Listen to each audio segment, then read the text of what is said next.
Dear viewers, welcome to the show with me, Shivani Thapa-Bosnet. COVID-19 continues to be at focus. If you take a quick pan at the world nations, we will see their struggles to contain the damage that the pandemic continues to incur. While on the other hand is the need of urgent action to cushion the health and economic consequences parallelly with other goals of these particular nations.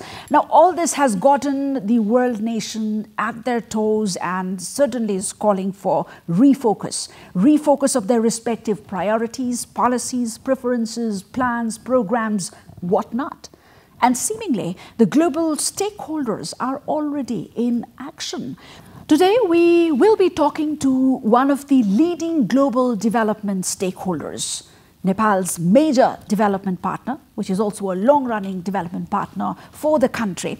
That is the World Bank. And the World Bank Nepal office now has been upgraded to a sub-regional office, which takes care of Maldives as well as Sri Lanka besides Nepal. The context, of course, will be the implications of the establishment as well as the pandemic. I'm very much pleased to welcome to the show the country director of the all-new sub-regional office of Nepal, Maldives and Sri Lanka here in Kathmandu, Mr. Faris Hadad Zervos. Welcome to the show, sir. Thank you, Shivani. It's a pleasure to be here. I hope you're well. Yes, and indeed, at the very outset, please accept our congratulations and best wishes for the assumption of the headship of the sub-regional office. And at the very outset, please talk to me about the sub-regional office in Nepal. Well, thank you very much. Thank you, Shivani. Thank you for having me on the show. And I hope you and all the viewers are happy, healthy, and safe, and wishing you continued safety. Yeah, certainly this is good news. It's an awesome responsibility, not only for myself, but for the very big and intrepid teams, World Bank Group teams here in Nepal, as well as in Sri Lanka and the Maldives. It's a big responsibility. I think it's a reflection of a couple of things, this upgrading of the office. One is the importance that we place on all of our three clients, Maldives, Nepal, Sri Lanka, in alphabetical order, very important clients to us. So bringing the management more to the field and closer here in Nepal, where we have a very big and burgeoning program, is a wonderful testament to the importance of the three countries and, of course, of the growing program in Nepal. It's a very big program. Certainly one that keeps me awake at night, given the massive responsibility. It's about 5.5 billion in total across the three countries, with a focus on infrastructure, on human development, on urban development, finance, and governance. So, and each of these countries, we have a long-standing relationship that goes to years and decades, indeed. And we're governed by a country partnership framework in each of these. And really, you know, our job in all of them is really to partner with the government on behalf of the people and in support of the people. And the key priorities are sustainable growth, jobs, poverty reduction, and ensuring there is conclusion. Last but not least, I think one of our key priorities is to continue to work with development partners. The World Bank is one of many players, one of many partners, but we're part of a larger international community. And our job is to really work with development partners across these three countries. Not only, you know, international institutions, but also civil society, academia, the private sector, infinitely important, and to make sure we contribute to each country's development. Right. You've led the World Bank Nepal office for 2 years as the country manager. So specifically considering Nepal, what does this setting up of the sub-regional office specifically mean to Nepal? If you could share any implications, if there are any. It's no small feat, and it's something that we need to give credit to Nepal, the people of Nepal, and the government of Nepal for really working with us to achieve such a critical mass of a program. You know, last year we celebrated our 50-year anniversary of you know, being a trusted partner to the people in the government of Nepal. Our first project in Nepal was in 1969. Actually, it was in the telecom sector. So, you know, over the years, we've been expanding the program, and we have a pretty considerable program in Nepal now, roughly 3 billion over, and really going in a number of very important areas, including supporting government at all levels in what is extremely important for this new Nepal, which is the transition to federalism. also the role of the private sector moving forward, the importance of human capital, not only in the Kathmandu Valley, but across the 7 corners of Nepal, the 7 provinces now. So this really required a critical mass of staff and resources. And being Nepal, having such a big program, we thought it would be very good to bring the resources to the country and from here to operate as a hub and to continue to focus on our equally important friends and clients in Sri Lanka and the Maldives. So it's really important, but it's also, I have to admit, a testament to the growing relationship that we have with the government of Nepal. And for that, I have you to thank, civil society, the government of Nepal, the private sector, all of whom in their own right have shown trust and partnership and teamwork with the world. Right. And you just shared that the World Bank portfolio for the 3 countries is currently about $5.5 billion US dollars, right? And you can see the challenges are many, and it's sort of multiplying by the day, especially in the scenario or in the event of the pandemic, which is not over yet. So what are your immediate and long-run priorities for the sub-region? Yeah, well, that's a good point, and it's a good question. So it's in many ways a 2-part question, isn't it? It is well, first I would say I have no priorities. It is the issue of the government. So the government has priorities, and we are here as their trusted partner to try to help them work through them, remove constraints, and try to achieve them. So we are here, here in Nepal, but also in the other countries, focusing on partnering with the client as they roll out their own priorities. Clearly, the priorities have continued to be the same. So there's the long-term development storyline for Nepal, long-term development storyline for Sri Lanka, for the Maldives, but a new world. So that's part B of the question. And I don't need to tell you, I don't need to tell anybody on this planet how big of a deal this COVID-19 situation is. Hopefully, this too shall pass. We are all hopeful. Hopefully, we are at the exit side of the tunnel. But nevertheless, the world will not be the same for a number of reasons. So let's agree, the post-COVID world is going to be different. Now, our task is to make sure that it is different in a good way, that we build back better, that we build back greener, that we take advantage of the current situation across the 3 countries in this, that I cover, but throughout the world.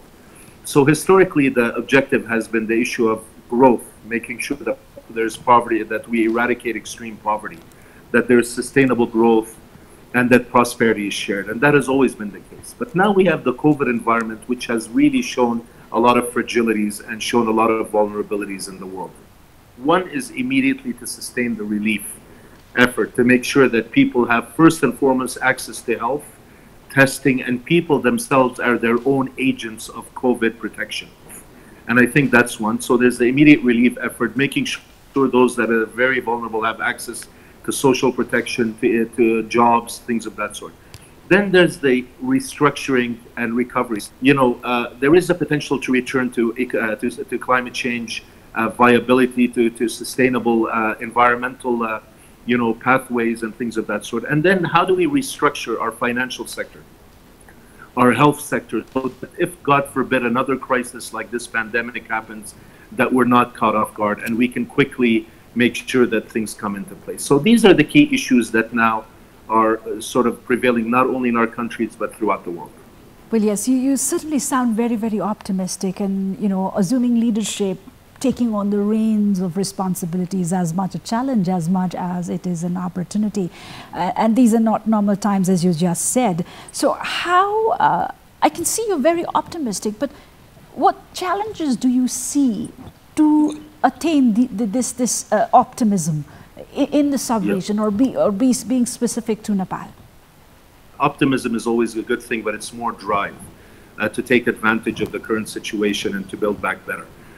Look, let's talk about the COVID very quickly. I mean, this is something that the World Bank Group and other development partners, but since I represent the World Bank, let me talk about that. Immediately and very swiftly, we stepped in, particularly in the 3 countries, and providing $350 million in projects across Maldives, Nepal, and Sri Lanka to deal with the immediate aftermath of the COVID. And that was the emergency response.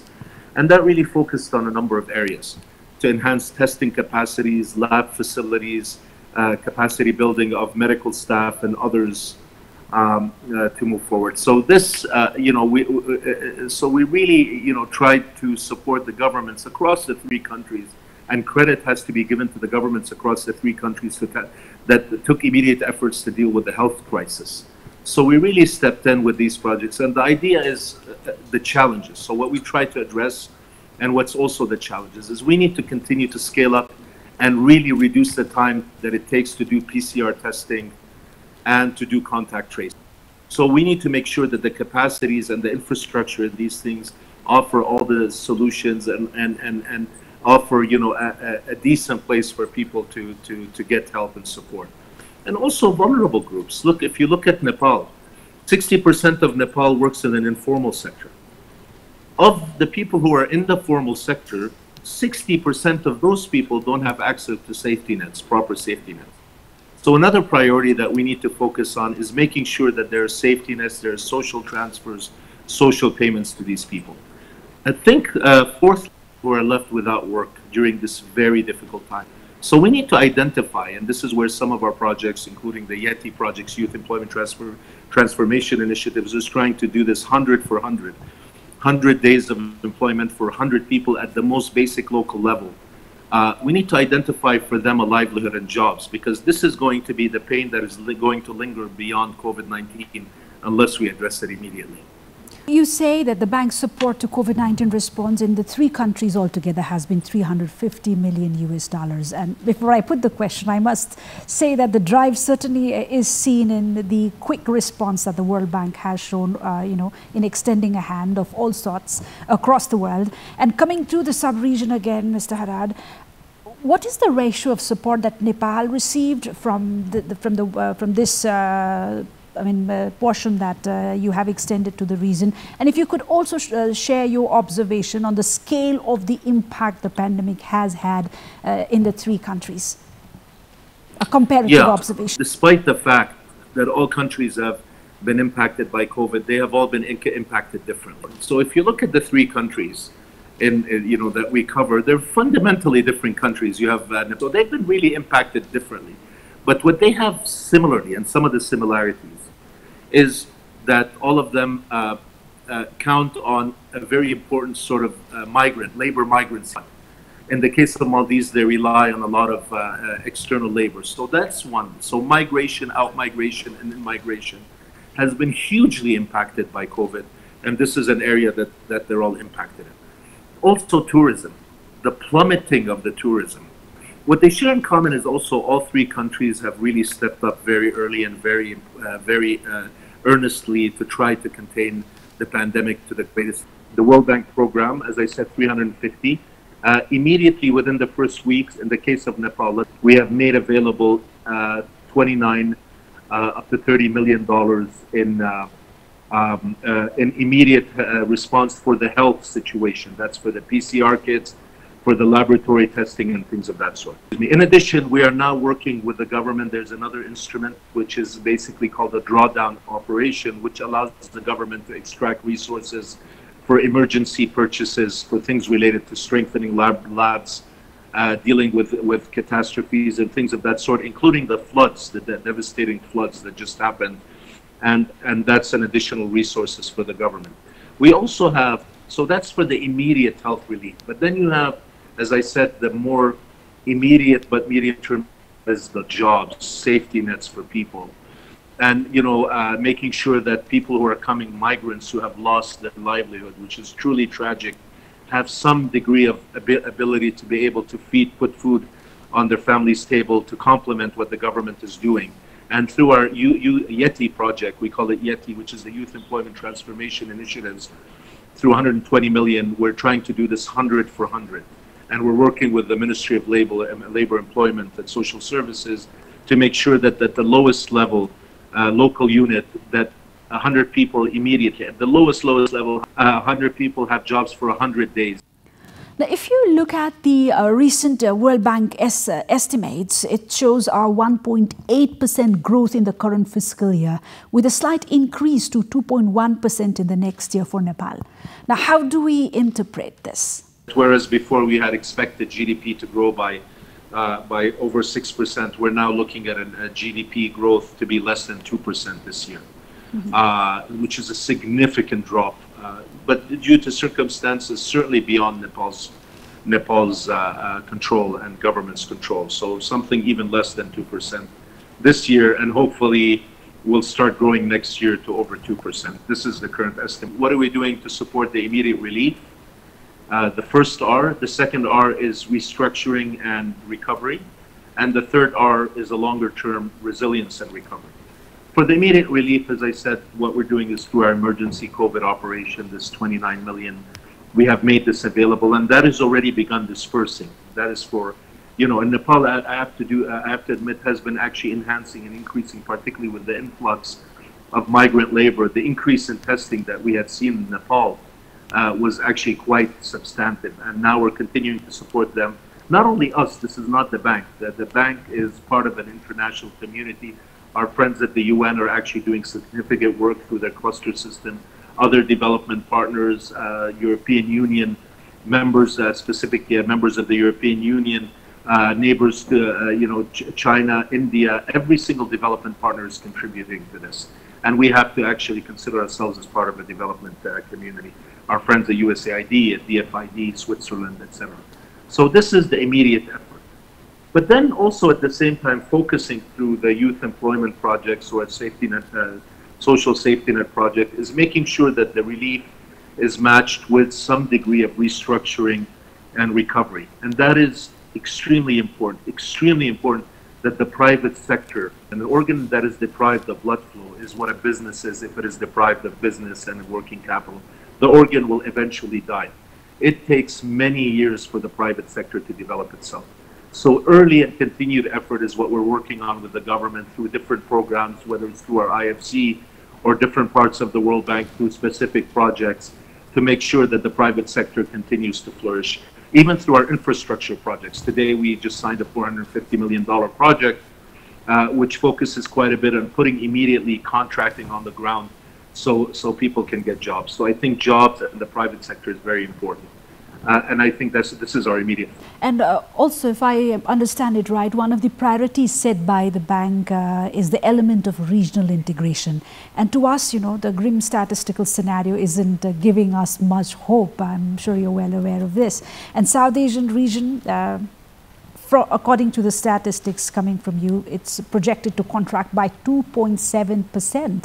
And although, if we've seen, like, you know, even if the region has witnessed smaller number of cases, yet, as you say it rightly, tourism has faded, trade activity fallen, and then the domestic pandemic mitigation measures, they are weighing heavily on short-term economic activity. That's what we are seeing at the moment. And then there is this huge global financial disruption, which we aren't sure which course it's going to take. Now, how is the bank looking at this scenario while keeping its focus in these three countries, your office especially? Yes. Well, let's talk about South Asia, and that is a very important point. It is no secret, and we all know that South Asia, regional integration in South Asia, even before COVID and even before this current pandemic, has been an unfinished agenda. The potential, the difference between the extent of regional integration, regional economic integration in South Asia, the difference between the potential and the reality is vast. It's a huge unmet agenda. Now, that existed before, and that has been a complex issue, and there have been efforts we've been working through. Obviously today, you know, the project that I signed is $450 million projects with the Ministry of Finance is basically focusing on strategic roads and on the linkages with the Indian market, particularly in terms of crossing facilities and things of that sort. So that has always been an agenda. But if COVID has taught us anything, and that is that, you know, the importance, the absolute importance of regional integration, not only for growth, but to deal with crises and situations like that. On the issue of health, the importance of coordination in terms of the health response, medications, etc., is very important. Also trade.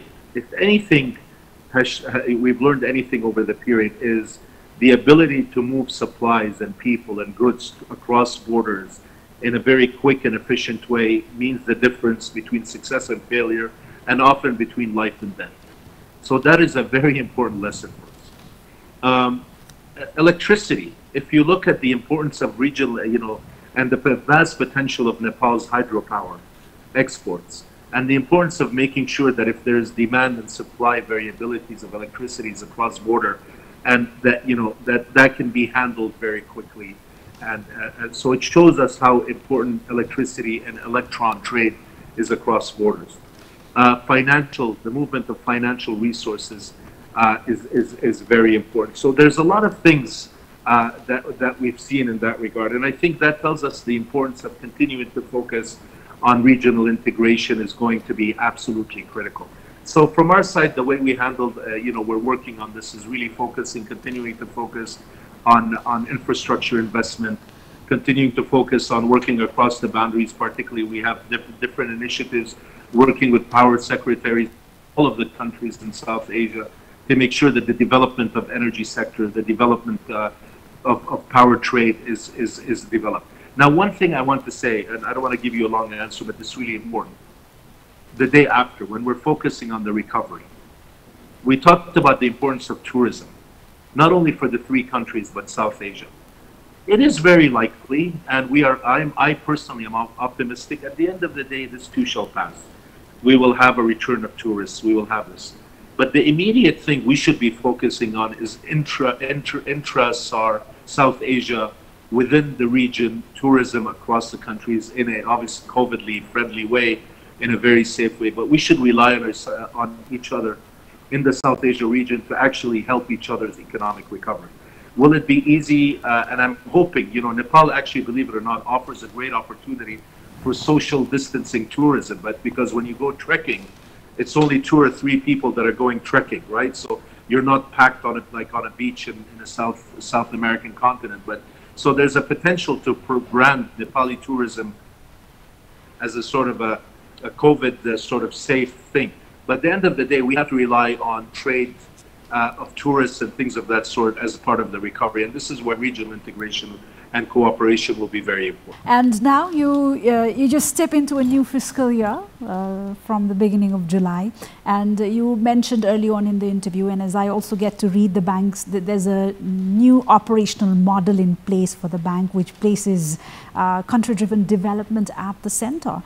So could you share some of the key highlights and projects that the bank is looking forward to it, and the one that really talks this focus that you have come up with? Yeah. So, we've talked, thank you for that question. We've talked quite a bit, you and I, now on this issue of sort of, the growth and the growth in a post-COVID world, growth in a post-coronavirus reality. And this is the model, I think, applies not only in Nepal, but Maldives, Sri Lanka, and the rest of the world. So the bottom line is, I think, and this is what we plan to do here in the World Bank over the coming year. In fact, today I just got out of a very important, very informative, and very useful, productive meeting with the Honorable Minister of Finance as we start working together to sort of chart out the path forward for Nepal. I think the bottom line is what we will seek to do is to try to find a balanced approach between two things. Trying to deal with the extremely important COVID realities. There needs to be continued, not out of the woods yet. We're not in safe waters yet. Not in Nepal and not elsewhere. Continued, very deep focus on health, safety, making sure that we can identify people who are sick, we can treat them, and control transmission to the extent possible, focus on health infrastructure, etc. That is a number one. This will be our priority for a long time to come, until this whole thing is behind us. Again, if it is behind us, it still tells us that the future, we need to develop more resilient systems. In case something like Corona happens in the future. God, I hope it doesn't, but in case so that's an immediate priority. To balance this with continued focus on the long-term agenda. And the reality is the long-term agenda in Nepal continues to be making sure federalism is operationalized and that growth goes to the seven corners of the country. One. Two, the private sector. At the end of the day, no matter what I do, you do, whatever, in the absence of a strong and vibrant private sector that is allowed and helped to survive during this period, in the absence of that, no economic model will succeed. We need to make sure that the private sector, and the third, human capital. So it's balancing the immediate with the long-term issues, and that's the focus for us moving forward. Quite evident even through our conversation today that COVID-19 has seized the limelight for now, but then it's quite important for all these stakeholders to keep the other goals, the other requisites in the line of sight. But also, besides all this hullabaloo going on, there is another reality that's emerging and is of concern for many. If you hear the leading global thinkers at the moment, they say that other events, the undercurrent one, that could prove fatal for the globe. Like as I talk to you right now, there is this Cold War going on between two economic giants, or maybe multiple, and we have regional glitches ongoing in various parts, and then the repercussions are likely to impact, as the global thinkers say, even the global order, be it the political or economic, whichever way you see it. Now, as a lay person, to me, all this looks like a huge chaos in the making. What is the economist's perspective? Thank you. Well, luckily, the economist's perspective now is waging a different war. Particularly for myself, my war is first and foremost with COVID and with the impacts of COVID for the time being. And then after that, the war waged against extreme poverty and anything that is an obstacle to everybody having equal access to opportunity and share prosperity. That's what I focus on. And I think that's enough for me to chew on for the years. So I'll focus on that and hopefully working with the government of Nepal and the people of Nepal and Maldives and Sri Lanka, hopefully will win that battle, which is the most important battle of all. Well, as we come towards the end of the conversation, yes, you've been here in Nepal, been here for the past 2 years in your previous role as the World Bank's country manager. What has, just out of curiosity, what has impressed you the most about the country so far? And if there are anything more still on your to-do list? Oh my goodness, yeah, that's an easy question and a complex one at the same time. What's impressed me, and I know it sounds cliche, but I'm very, very sincere about it, is resilience. It's amazing how resilient you Nepalis are, and you know, I say this with much respect. The amount of, you know, anyone who knows a little of the history of Nepal, certainly modern history, and the amount of shocks that you have gone through, whether they have been the difficult situation prior to the comprehensive peace agreement, the earthquake, the floods. We have a new monsoon season now that's proving a little bit devastating to many people. The inability, which I really look at with much respect, to give up and to continue driving forward and sort of seek opportunity and seek dignified living in the midst of constant shocks is something that I find absolutely impressive. Saying this, I think this is really important, because what we need to do is we need to bottle this now. And I'm not being cheeky or silly. So I see that at the individual. You know, the Gurkhas exist. The Gurkhas don't exist. They're not a fluke. It tells you something about some core capital that Nepalis possess in terms of dedication, teamwork, and things of that sort. Now we need to collectivize this in some way and bringing it up to the key economic institutions for sustainable development. We need to do that, and we need to break it into 7 pieces across the 7 provinces. We need to break those into 753 palikas, and we need to institutionalize that which is fundamentally Nepali and which has contributed to your wonderful reputation. As we have a setback with COVID, no secret, but we'll work around it, and this too shall pass, and hopefully we'll go back to our development trajectory very soon. Well, it's great to be ending this conversation in such a positive note, and thank you so much for sparing your very valuable time with us and sparing your perspective and thoughts. Thank you so much, and many, many good wishes for your very successful term ahead here in the sub-region. Thank you so much. Thank you so much, and I wish you much safety and good health and keep well. Thank you so much. Thank you. And that was Mr. Faris Hadad Zervos, the country director of the new sub-regional office of the World Bank here in Nepal, which also looks after Maldives and Sri Lanka, besides Nepal itself. Now, despite all the dark stories making rounds, from all the talks that I have been doing with the development partners of late, there is this sense of optimism, or if you put in the words of Mr. Hadad, a drive, which says success is certainly in being optimistic and in effective action. That's all from this episode. Until next time, this is Shivani Thapa Bosneth and the crew saying goodbye and namaste.